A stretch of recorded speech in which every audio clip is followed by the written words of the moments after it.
everybody, my name is Moonbuster Green, and I am a man slowly producing a science fiction anime for the people, and it's taking me forever. Anyway, I'm currently 36 subscribers from getting monetized, and this is just absolute hell. 36 people? That's like less than the number of... I don't even know. God, maybe I should just walk down the street and just beg 36 people to monetize me. Then this waste of my life would be over. Anyway, let's just keep rolling through The Witcher Mercury. We're up to episode 5 now, which starts off with this mysterious desert Texas colony vibe sort of a place. Oh, and damn, there's a subtitle telling me what it is, but it's very, very difficult kanji, and I can't read that. Anyway, so we officially have the in-universe gun tanks. They look pretty similar to the hover upgraded gun tanks from like Gundam Unicorn, and yeah, they're hovering, I guess. Oh, but I guess they're a little bit more versatile, and oh, I guess they actually have legs. So I guess they're actually more like a gun cannon gun tank fusion. But yeah, it looks like you can swap out the weapons on these, so that's kind of cool. Anyway, the upperclassmen point out that Elon hasn't fought in a while, and there's this kid who has a gambling problem, and he apparently bet like $200,000 against him. Now, Elon is using this really interesting machine. It has a very double O sort of a flag feel. It's got the skinny arms and legs, and it's got this weird backpack with this equipment that it seems to be able to use as both a booster and a gun, which is very versatile and very even for fighting gun cannons. Anyway, he wins, gamblers lose, everyone's broke. Fire breaks out and they put it out for sprinkler. Now at this point we get some very, very creepy women who show up and they're dressed like these like goth Lolita nuns, commenting that the Gundam Ariel is an obvious Gundam, but one that doesn't have the obvious Gundam problem. So then they bring in enhanced person number 4, who is not for Murasame, but hey, that feels like another Zeta Gundam reference, so good for her. Anyway, so they're going to bring this person number 4 out to test whether or not the Ariel is a Gundam, and oh, okay, is enhanced person number 4 Elon? Oh, wait, fuck, does that mean that Elon is a cyber new type? Is that what they're getting at? Alright, so anyway, the Earthhouse mechanics start taking apart the Ariel Gundam, and they're shocked that they're getting to work on such a high-class, expensive machine. Meanwhile, Soletta gets a rock fortune from the fortune teller girl, and reflects that her dad died when she was very young, and now she doesn't remember him. Then the fortune teller tells her she can tell Soletta other people's fortunes, and she can tell her anyone's fortune as long as they know their birthday. So yeah, that's a scam. That's not a fortune, that's just a randomly generated horoscope. Anyway, Elon suddenly calls Soletta on the phone, and Soletta answers her phone like a freak and agrees to go on a date with Elon. Amazing. Oh, also, does Soletta live in an Earthhouse now, or does Soletta just not live anywhere? Because I'm really confused and a little bit concerned about Soletta's living arrangement. Anyway, so the girls at the Earthhouse gossip about Elon being an unemotional prince, and then Soletta goes into her Gundam and calls her mom. She tells her mom she's going on a date with someone she barely knows, and her mom is like, yeah, that's how you meet people. Good job. You're having life experiences. Then someone walks in on her mom while she's not wearing her char mask, so she puts it back on. And they mention that Pale Technologies is suddenly making a move. Now, where the fuck is this going? Alright, then we see a TV clip of the Ariel fighting the Darrow Blade again, which is a total, like, clip show from the last episode. And yeah, the creepy nuns are watching it, and yeah, they're scary, and yeah, they're in charge of Elon. So at this point, we find out that Elon is probably a cyber new type, or otherwise some kind of enhanced human. Okay, they explain that he's a human being, but he's been specifically created just for the single purpose of being a Gundam pilot. And because of this, his body is apparently full of nanomachines, and if he turns them all on, he glows red in the dark.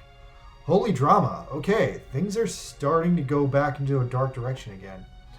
Oh, and okay, so that's also how Elon instantly knew it was a Gundam in episode 1, because Elon is a Gundam pilot.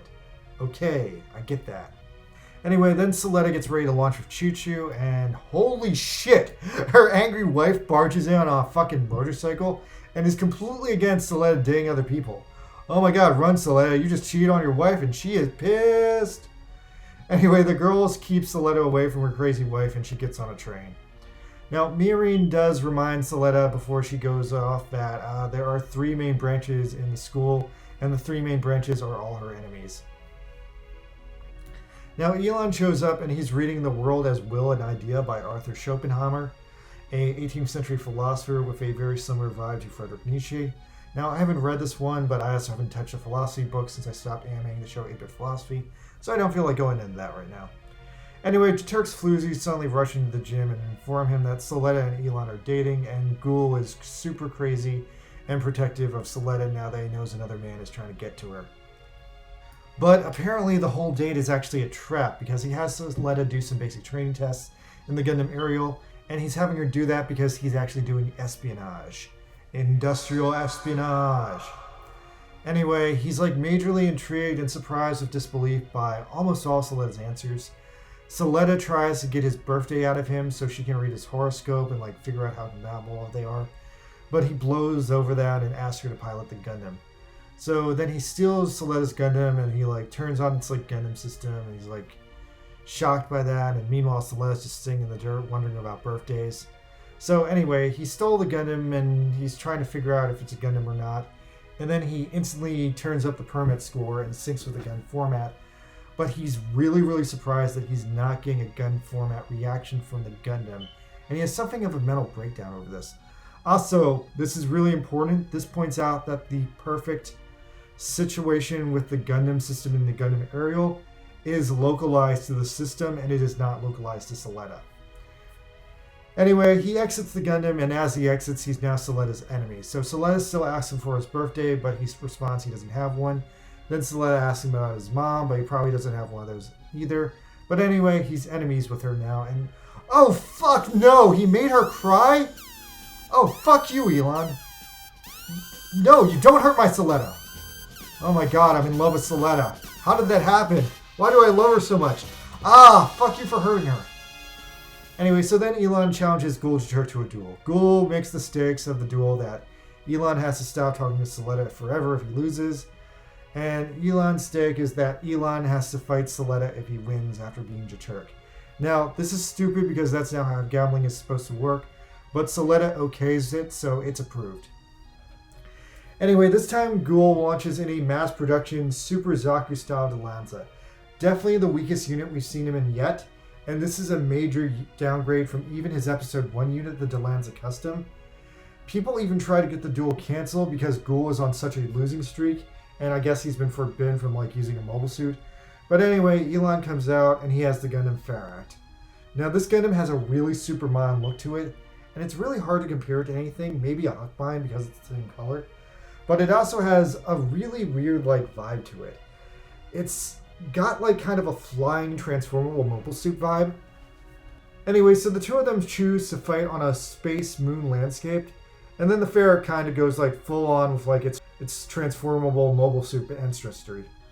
Anyway, someone was pointing out that a lot of the battles in G-Witch are kind of semi-referential to old Gundam battles, and this one with the full like fight on the moon seems very familiar to something out of Zeta Gundam.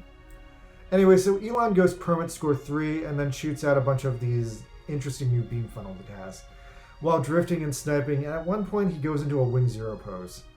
Now, while this is happening, Elon's mom and Soletta's mom meet up in a hallway, and they both identify themselves as witches and have a good laugh.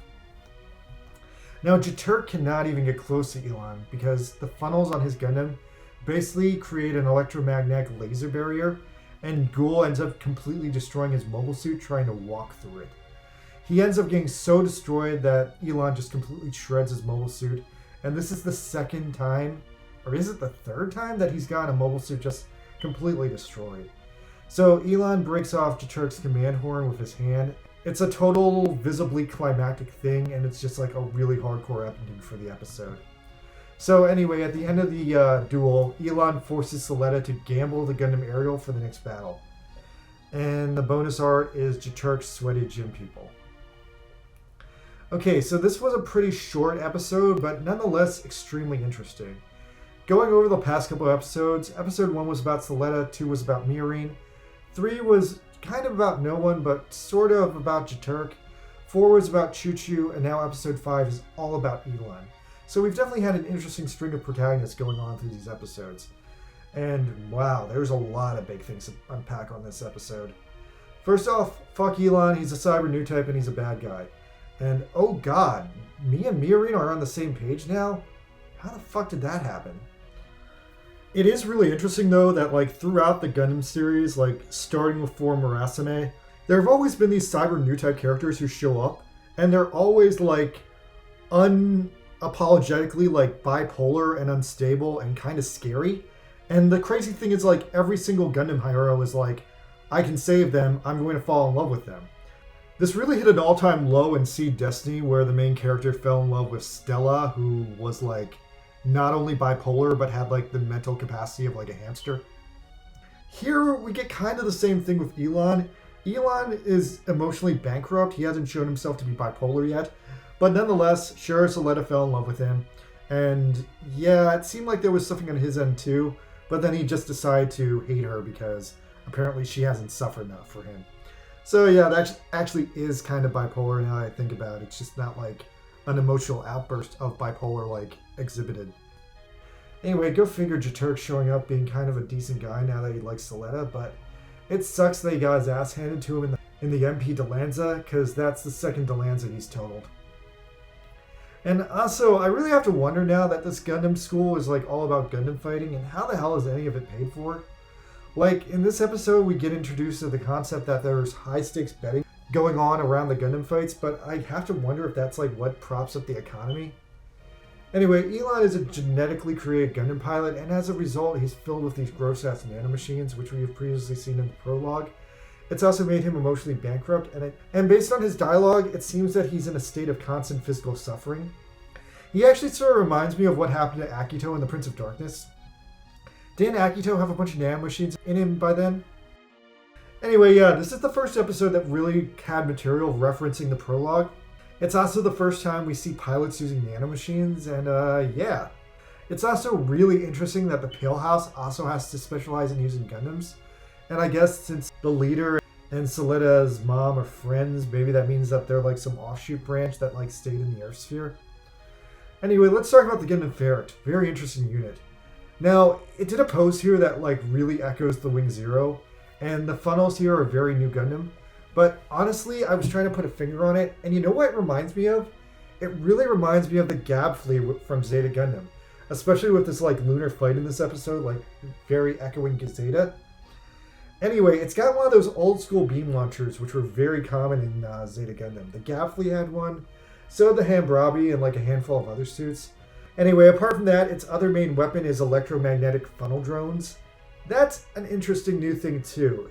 It looks like it's going to be a really interesting matchup when it fights the Ariel next week, because we're going to see a Gundam versus a Gundam fight, but I think primarily Soletta will win because of her main character plot armor. And I also think she'll probably win just because of the fact that, just betting on it now, Soletta doesn't get hurt when she uses her Gundam system, and Elon does, so that instantly puts Elon at a disadvantage. But I think it's probably going to be the most insane battle to show up to now, because this is our first like straightforward Gundam fight. I do have to wonder what Soletta's going to ask for on her side of the duel, though. I've honestly got no clue. Also, with this battle being a kind of straightforward Gundam fight, I wonder if Miorine's father is going to catch onto it and call it out. I kind of think he will, since the Gundam Ferract is far more undeniable as a Gundam than the Ariel was, and I kind of think after the fact, Elon might get slapped with the full legal consequences of using a Gundam that Soletta almost faced in episode 2 but managed to get away from. So I'm really, really curious about how this mess they've set up is going to spill out.